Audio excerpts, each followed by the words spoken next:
Hello, we're going to look at example 37, and it said to show that the volume of a parallelepiped is U cross product B dot product W. And I've drawn what a parallelepiped is. It's kind of like a parallelogram that is made into, a three-dimensional figure given the sides right here. So it's not perpendicular or anything like this, where this is going to be our U vector right here. This is going to be our v vector, and then we're going to have this vector right here. This is w, right? And then this right here is perpendicular. So this vector right here is actually going to be the cross product of, since it's u, it's going to be u cross product v, right? That's that one, right? Good. Now, first thing, if we wanted to find the the volume of this thing, we would need the area of that base, right? So that area of that base right there, we can actually, I'll go right, A is actually going to be the magnitude of the cross product UV, and we went over why that's true in a previous video, right? So that area represents that.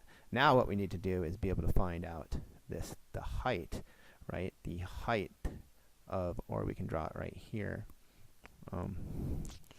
This height right here could be right here, but we can find it by finding this guy right here, right? And if we let this be our angle theta, right? This length from here to here, which corresponds to the height of this parallel pipe, this would be our height right here, would be the magnitude of W, and then cosine theta, right? Good. And since the height's this, we know that the volume of this parallel piped is going to be the area of the base times its height, which would be the magnitude of the cross product V times its height, which is the magnitude of W cosine theta, right? And if you look at this looks familiar, right? Doesn't this look like the dot product, right? So we can take the dot product, but our two vectors are this cross product and our vector W, right? So this turns into the dot product of the cross product times the W vector right here, and this will give you the volume of the parallelepiped, and that's what I wanted to show right here. Next, what I wanted to talk about real quick is we've talked about, I wanted to make a connection to what if we have an x and y axis, right? Let's say this is x, this is y, and then the z-axis right here. I wanted to make a reference to we get the right direction of the cross product, right? So let's think of it this way, like let's make this the unit vector here and the unit vector here, and make that I, that's just that unit directed, and that's j, right? Good. What would be I cross product j, right? Well, if we were to take the cross product of I cross product j, we'd have I, j, k, and the components for this in 3 dimensions would be 1, 0, 0, and then 0, 0, 1, 0. And then if we were to take that cross product, we'd have this component this would be 0i, right? And then this guy right here would be 0. If we cross out this guy, it would be 0 again, so it's be plus 0j, and then plus if we do it this way now, look what happens. It becomes 1 minus 0, so it'd just be k. So this would be k, and then we can see right up here that would be, if we take cross product I cross product j, we get the normal vector right here, and that's what we look at. And now whenever we draw A, if we have A and B, right, we could probably, I think this is the best representation to see what direction we're going.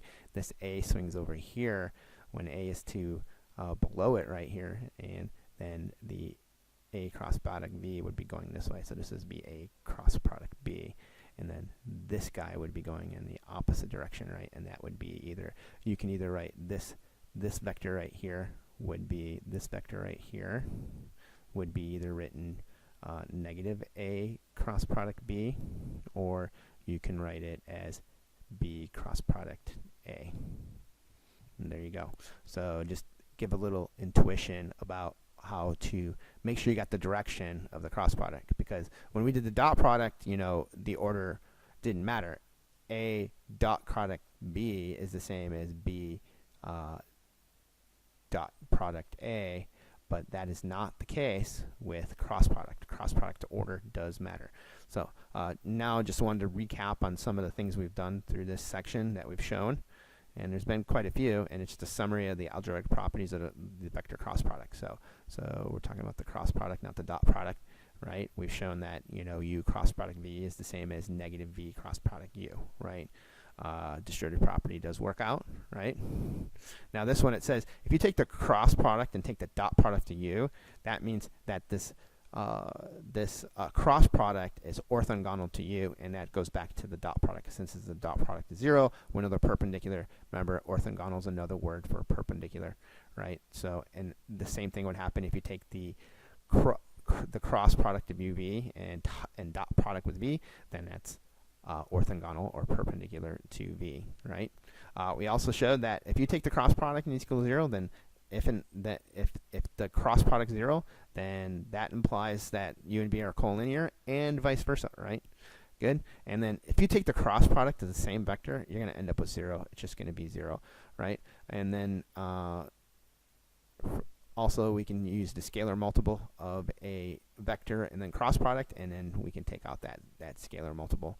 And then lastly, we've shown in a previous video that if you take the magnitude of the cross product, that's equal to magnitude U, magnitude V, sine theta, and this actually gives you the area of the parallelogram, right? We should also point out too, real quick, is that when you have a vectors, let's say A and B, right, that the area of the parallelogram that makes, right, that's the area of the parallelogram is going to be A cross product B, and then the area, if you were to take the triangle, right, the triangle that's created by them, so this guy right here, that would be the area of that guy, the area of the triangle would be half of that, so that would be A cross product B. And there you go. Thanks, guys.